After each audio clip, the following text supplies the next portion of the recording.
Can you just check if it's working? I'm not seeing if it's okay. I just pretend you were. It says it's starting. All right, I think I'm live. I hope this is working okay.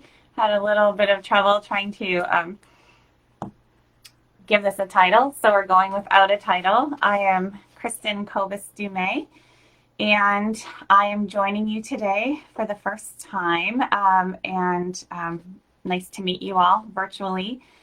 And I'm joining you here to talk about my new book, Jesus and John Wayne. So I'll let you guys take a look. Let's see if you can see it. Jesus and John Wayne, How White Evangelicals Corrupted a Faith and Fractured a Nation. And I'm actually kind of new to this whole Facebook Live setup. And looks like I got a text that it's working. So that's good news. I'll probably glance at my phone from time to time to make sure that we're still on. Again, kind of new technology for me.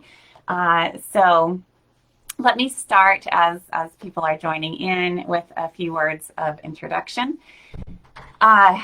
I am a professor of history and gender studies at Calvin University. And this book, Jesus and John Wayne, is my second book. My first book is called A New Gospel for Women, Catherine Bushnell and the Challenge of Christian Feminism. And that's a kind of standard history book that I wrote to explore the relationship between Christianity and feminism. I personally grew up in a conservative religious kind of subculture. In Reformed Christianity, I grew up thinking that Christianity and feminism were incompatible. And then I went off to study American history, and I started to discover that the history was much more complicated and interesting than I'd ever imagined. So that was my first book. And what I discovered is that there is actually a long history of Christian feminism on which we can draw today. The second book, actually, it's a book on white evangelical masculinity and militarism. And as you might imagine, there are a lot of implications for this particular study right now in terms of contemporary politics and the relationship between faith and politics in the United States today. But this book actually started, the research for this book, the idea behind it started more than 15 years ago. Long before I had any inkling that Donald Trump would be kind of the final chapter, or not, at least the final chapter of this story. I don't think the story is finished yet. So I'll take you back with me 15 years and kind of bring you on the journey of this book, and we'll get kind of up to contemporary by the end. Again, I'm a historian, so there'll be a little dose of history here. I should also add that if you have questions, I think you can leave them in the comments section, and I will try to figure out how to view those comments as soon as I'm done with this more formal part, and then address some of those questions for you at the end of this talk. So the book started around 15 years ago, and it was actually thanks to some of my students who brought some of the issues at the heart of this book to my attention. I was teaching a course in U.S. history, recent U.S. history, and at that time I had a little unit on Teddy Roosevelt. I liked this unit because it took kind of standard political history and then gave me an opportunity to introduce ideas of gender, why gender matters, ideas of masculinity in this case, looked at Teddy Roosevelt's ideas of masculinity, how that was connected to his ideas of religion and the nation and American power and foreign policy. And it was this nice little unit that I had to open my students' eyes up to some of these themes. After class, a couple of guys came up to me and said, Professor Du Mez, there's this book that you really need to read.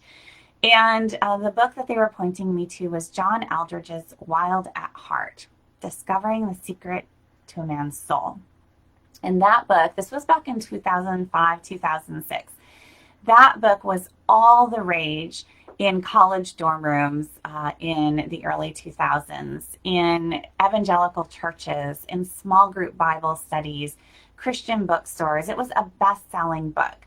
More than 4 million copies of this book were sold in the United States alone, but it also has had a real global outreach and global impact.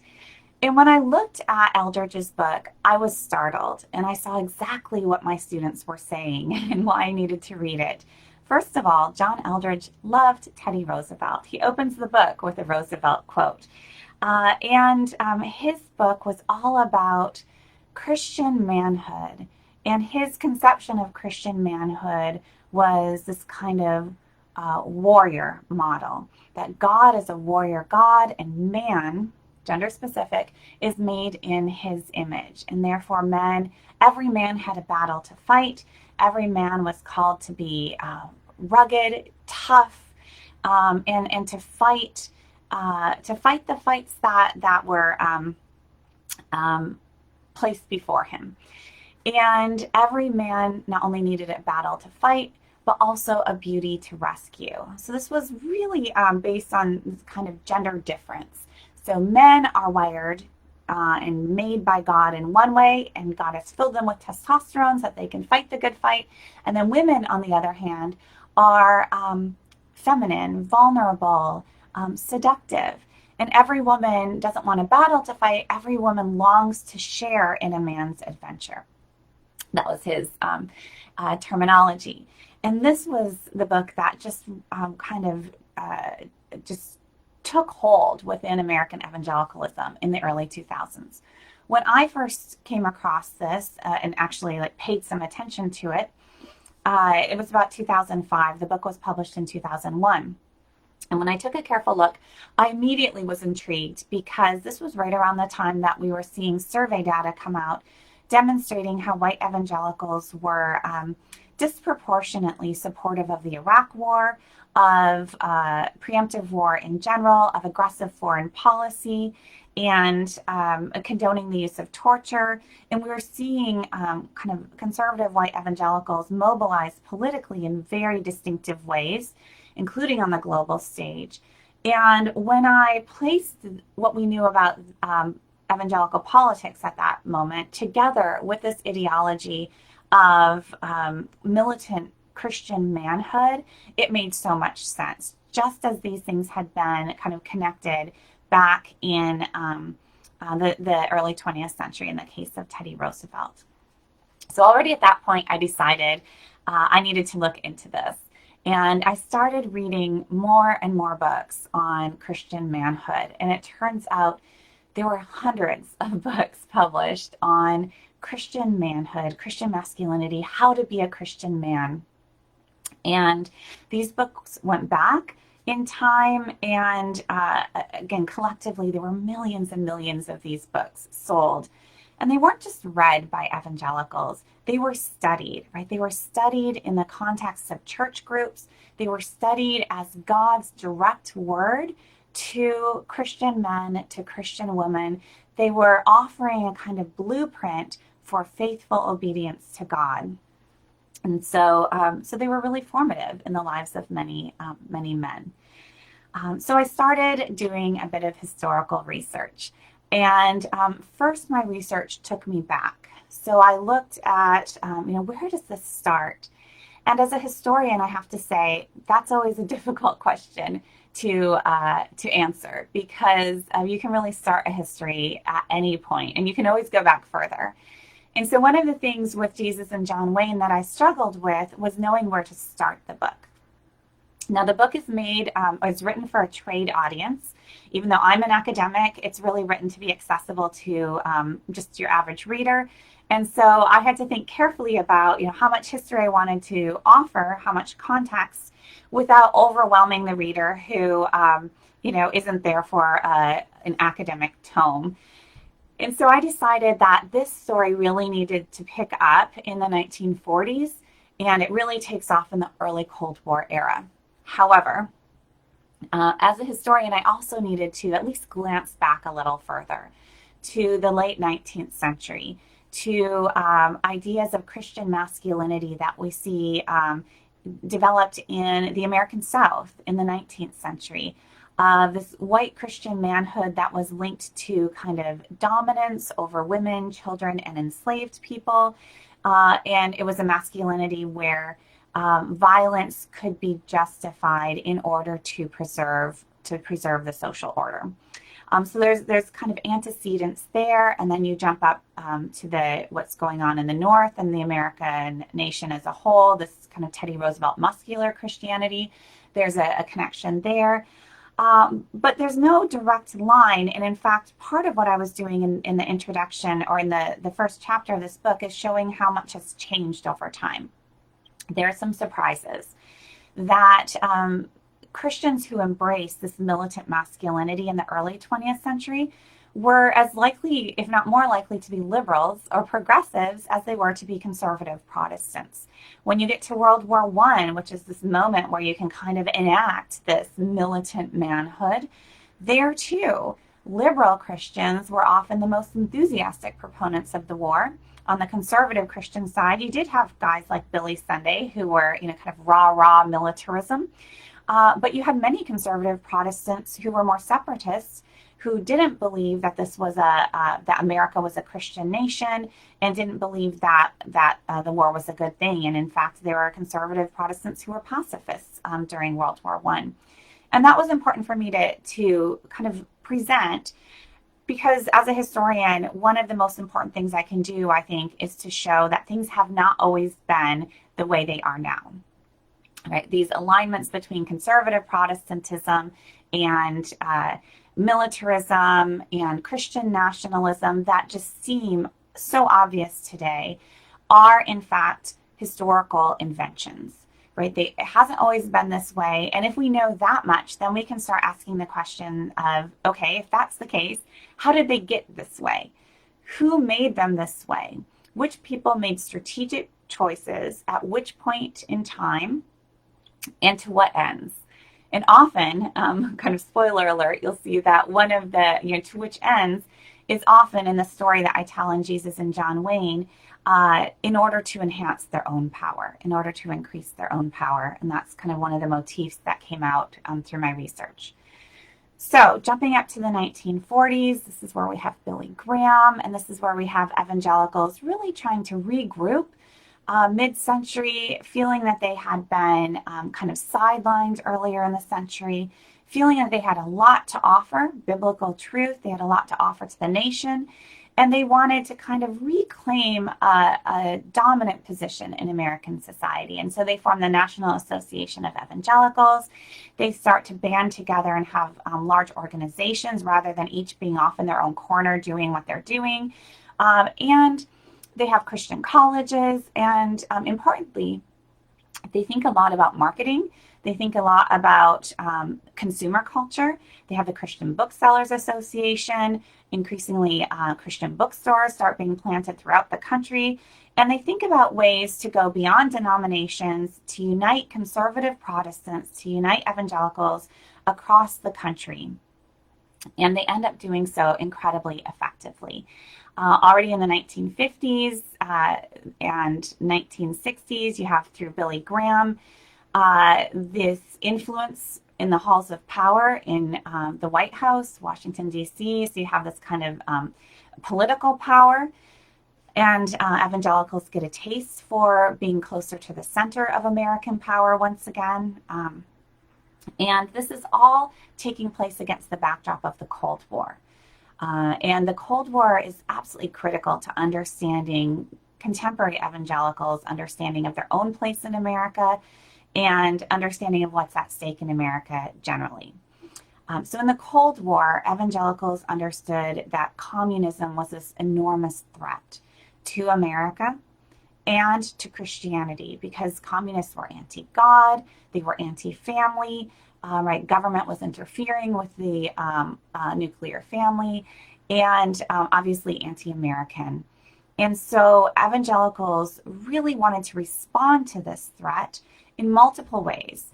One key way was through a strong national defense and an aggressive national defense to protect the country in terms of foreign policy, war.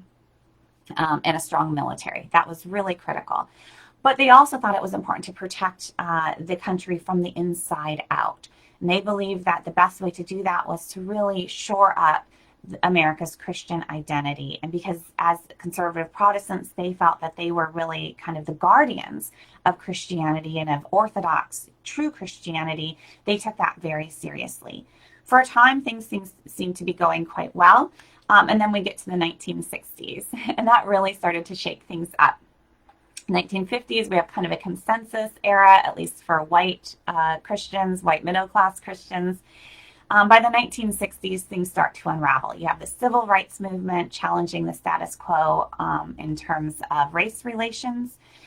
You have the feminist movement shaking things up in terms of gender relations. And you have the 60s into the 70s, the Vietnam War and the anti-war movement. And all three of these things really are perceived as threats by conservative white evangelicals. And it's by the 1970s that they start to really coalesce as a partisan political movement into the religious right that we're familiar with today. And they do so in opposition to all of these issues. And it's at this moment that their kind of cultural identity starts to coalesce around a particular conception of masculinity and femininity. So gender difference is really critical to the identity of American evangelicals by the 1970s. By gender difference, they mean a sweet, submissive femininity. So women are to be gentle, and they are absolutely to submit to patriarchal authority, to masculine authority. And they need to look to men to be protected from all of the dangers that abound. Men, on the other hand, need to stand up. They need to be tough. They need to be strong. Again, God filled them with testosterone for this purpose, and it is their job to protect women. And this is really important because they're starting to write a lot of books on gender difference, and these are being sold in the Christian bookstores that are popping up around the country. And really important is they needed to be this kind of tough, rugged, masculine men in order to lead in their homes and their families and their churches, but also in order to protect the American nation. And this is at the time when evangelicals are becoming very pro-military, pro-U.S. military action in Vietnam.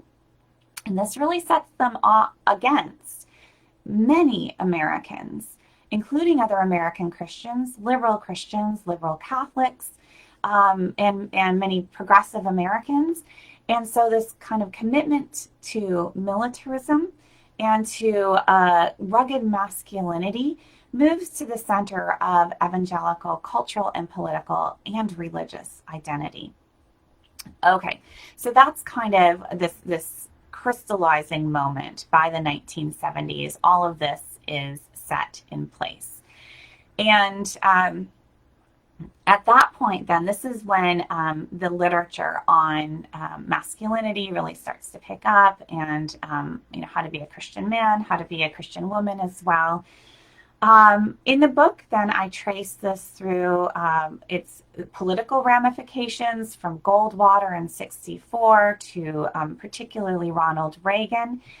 You see this in politics, but if you notice from the title of my book, this John Wayne is a character who comes up repeatedly. John Wayne is important because for conservative Americans generally, he comes in this era because of his on-screen heroism as a cowboy, as a World War II soldier in Sands of Iwo Jima, as a Vietnam soldier in the Green Berets.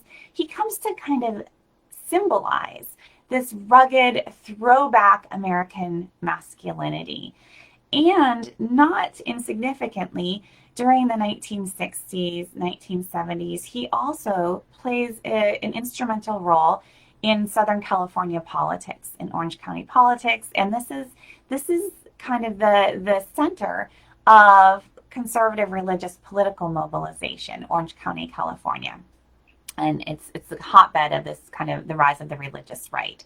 And so John Wayne as a person is involved in this, even more significantly as an emblem of American masculinity. He's right at the center.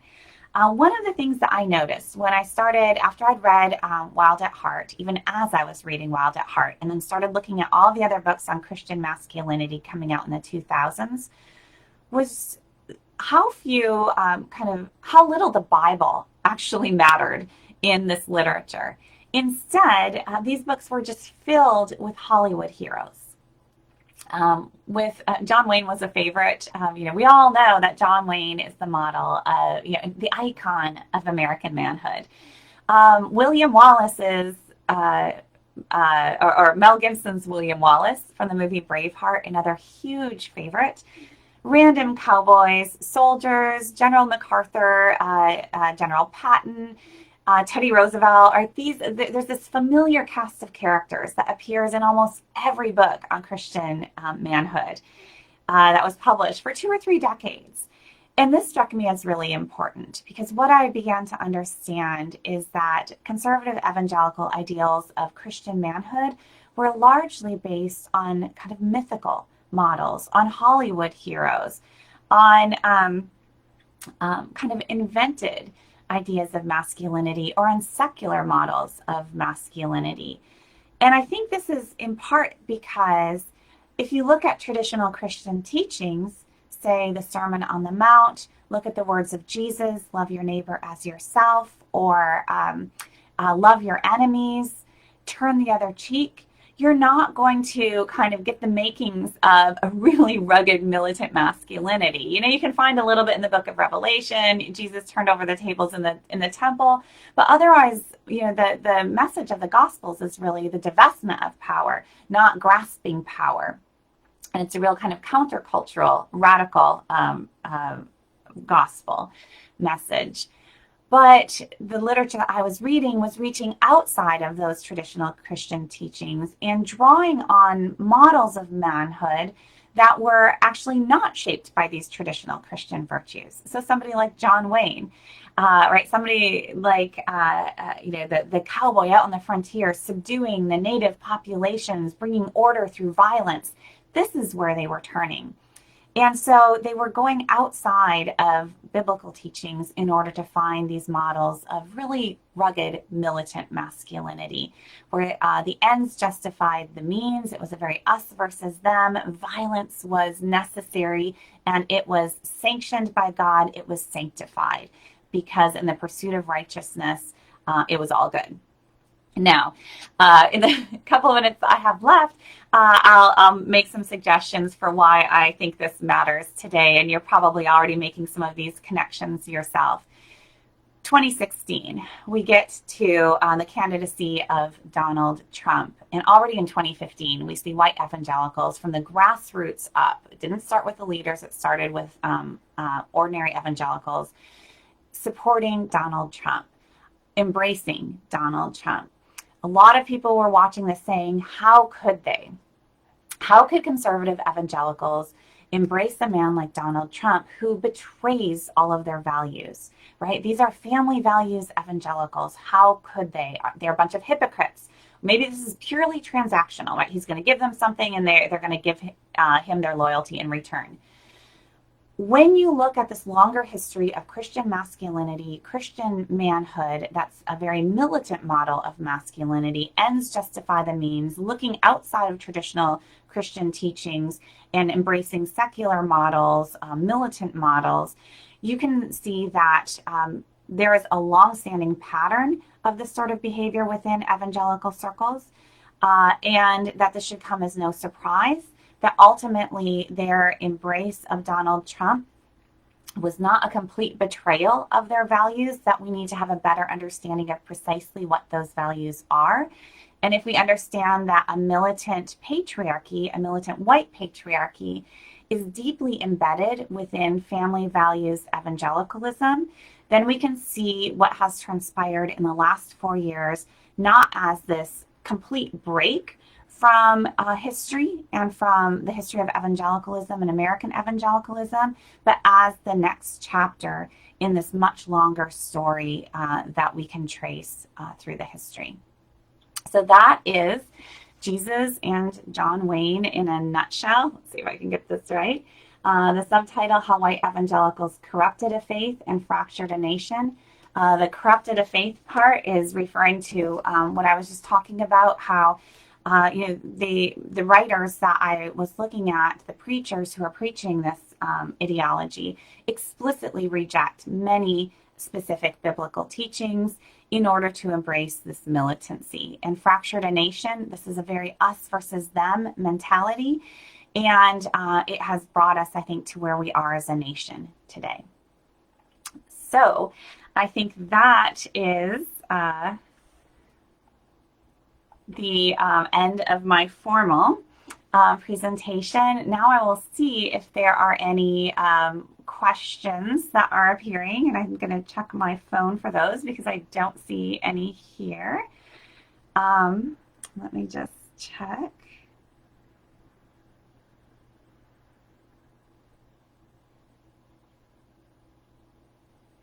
Militant patriarchy and militant white patriarchy is deeply embedded.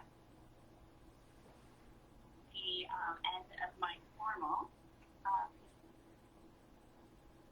presentation. Now I will see if there are any questions that are appearing. I'm going to check my phone. Okay. So I see it. I'm viewing some comments here, and I'm just scrolling through.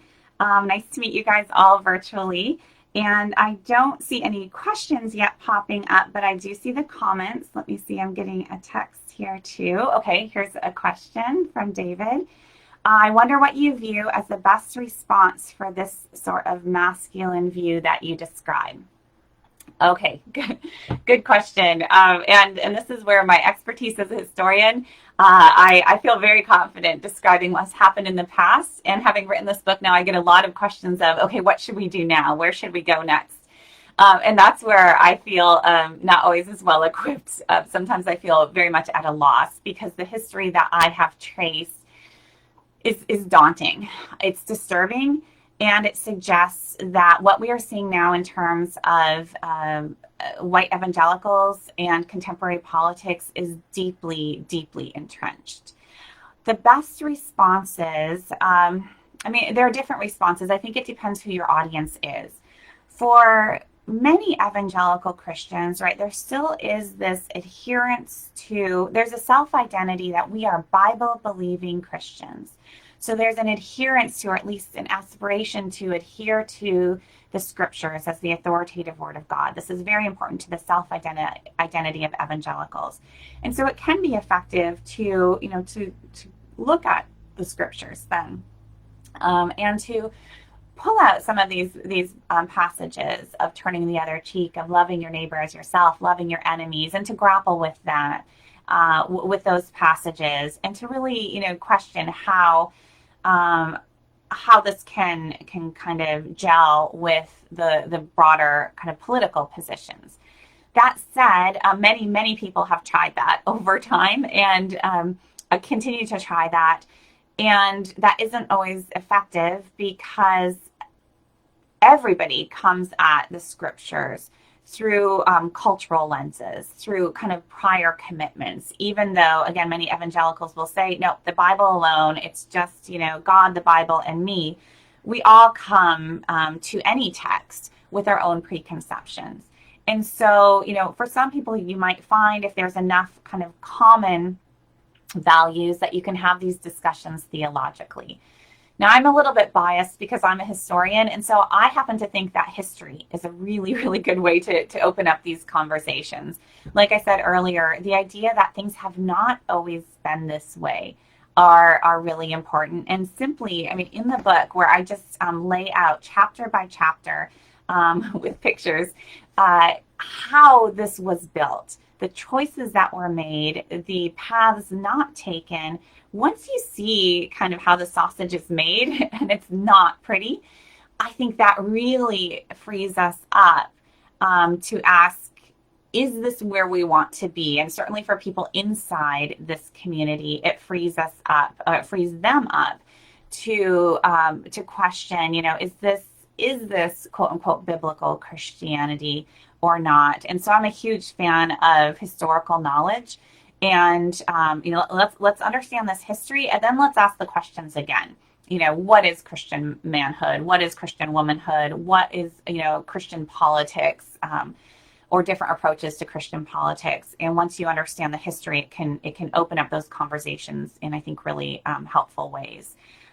So yes, I mean, theology might be a place for some of these conversations to take place, but I think history is almost a precondition for those.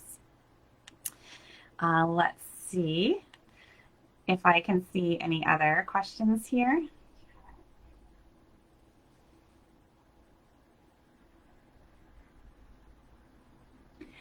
I don't see any more. I'll give it a little bit of time. But I'll add one other thing that might be interesting. So I don't identify as an evangelical myself, even though I am a practicing Christian. And maybe I kind of grew up evangelical adjacent is the best way to describe it. But I will say that this book has just been out for 2 months now. And in those 2 months, I have I've heard from probably around 150 evangelicals or former evangelicals who've read the book. And their response has been utterly amazing, overwhelming to me. So many have said, essentially, this is the story of my life. And, this is where they map their own lives onto this narrative. And there is so much kind of deconstruction happening right now. There's a lot of pain that's brought to this process. But to me, as an author and as a person of faith myself, it also gives me great hope. I did not anticipate it's a fairly critical book. One reviewer called it urgent and sharp elbowed, which I think is appropriate. I think the subtitle gives a hint of that. But the response among evangelicals, including many conservative white evangelicals, has actually been astounding. And so it's been really interesting to see how the book has been received in these circles and how willing people are to kind of engage in this deconstruction.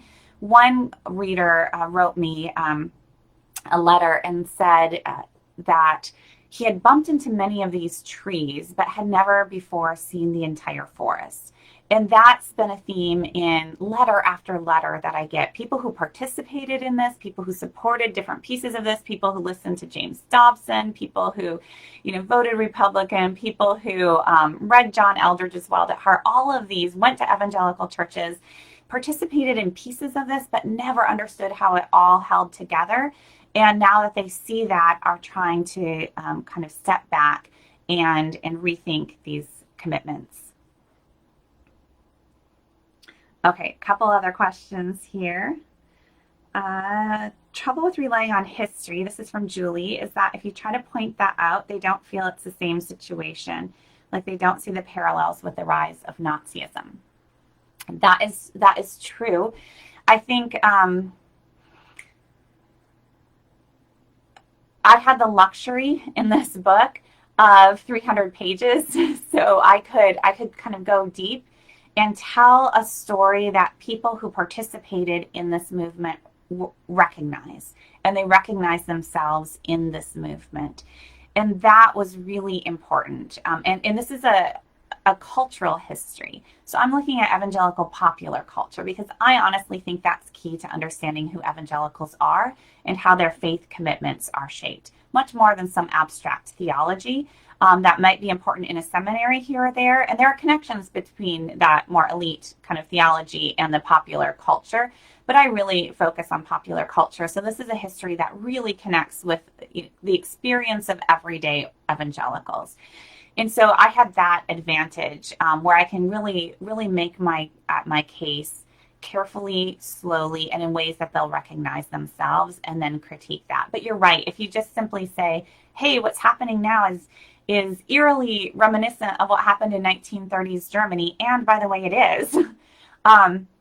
That's too much of a leap, particularly for people who haven't learned their history, haven't learned 1930s German history. That is too big of a leap to make all at once. So I would agree with that. Let's see. Here's another. Oh, let me also add that when I first published on this research, I wrote an essay on evangelical masculinity and militarism And I published it at an online journal, Religion and Politics, in January 2017, timed to Trump's inauguration. And that piece went viral, and that's what actually led to this book. But after I published that piece, I heard very soon after from a historian of modern Germany, a historian of Nazi Germany, and we compared notes. And the descriptions of Christian manhood that I was finding in evangelical literature, especially from the early 2000s to the present, were eerily similar to the descriptions of German Christian masculinity that he had called from historical sources from 1930s Germany. So this is definitely, that parallel has been on my mind um, for a long time. Let's see. Was there a point from the 40s up to 2016, this is from Rod, that stands out in making the current political outcome almost certain? So I don't think anything is ever almost certain from a historical perspective. Things things are always surprising me, and I'm terrible at predicting the future, even though I have access to a lot of our understanding of the past. There are so many twists and turns. I mean, right now we're in the middle of a global pandemic that is playing out in ways that are kind of hard to imagine. And so I'm not sure that there's always a moment where something becomes certain. There's so much contingency in the past as well. But I will say that an important moment in the history I tell is September 11. Because in the 1990s, I skipped over this in my presentation, but in the 1990s, that was a really interesting moment in white evangelical conversations about masculinity and about politics. Because what happened was the Cold War had come to an end. By the early 1990s, Cold War was done. And for decades, that had really been the backdrop of evangelical identity, of their politics, of their cultural identity, right? Vietnam was so critical, defense of Christian America. And then all of that was just gone. We'd won, and that threat had disappeared. And so you'd think that would be this great time, but for evangelical leaders, conservative evangelical leaders, who had really kind of based their own power on the role of protector, this masculine protector, protecting their flock from threats and protecting Christian America from threats, that was actually a really destabilizing period. So what we see in the 1990s is a mix. Writers on Christian manhood keep talking about confusion. It is so confusing right now because some were trying to go back to this kind of macho masculinity and retain that. Many were saying, that's passé. That's a thing of the past, and they were exploring with more emotive Christian masculinities. This is when we had the Promise Keepers movement, if you remember that, which to kind of feminist critics, this seemed like total patriarchal conservative masculinity and the enemy and all that, understandably from their perspective. But within the history of conservative Christianity, conservative evangelicalism, that was actually a pretty open and up in the air period.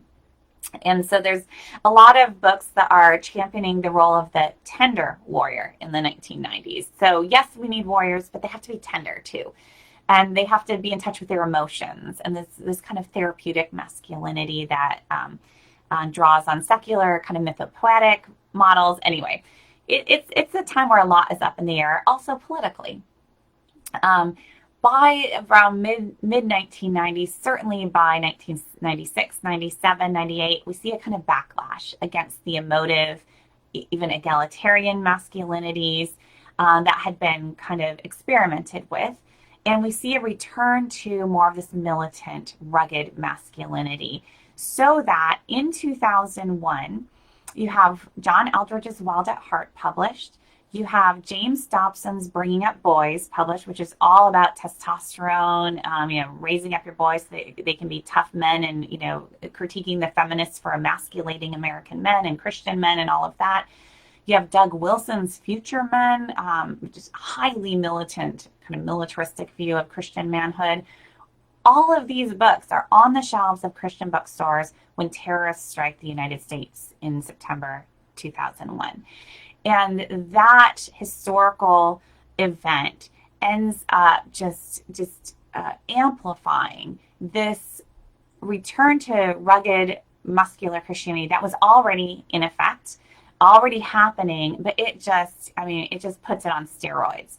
And from that time on, really, throughout the 2000s, you have the embrace of this very militant masculinity that is often misogynistic. It's linked up, as I talk about in the book, with anti-Islam, Islamophobia. It's linked up with abuses of power, sexual abuse in evangelical circles. The whole last chapter of the book is on sexual abuse and abuses of power within these organizations. Because although I started this book 15 years ago, or at least paying attention to this, I didn't start writing it until 3 years ago. And in the ensuing years, I never stopped paying attention. And I saw that one after another, evangelical men who were promoting this militant masculinity ended up being implicated in sexual abuse scandals. So that's also a part of the story. All right, I think we're about out of time at this point. I do need to remind you that after this, we are going to have musical guest Drew Nelson, who is going to be sharing his music with us. So thank you so much for having me. And it's been a delight to join you virtually, and maybe someday we'll be able to meet in person as well. Take care.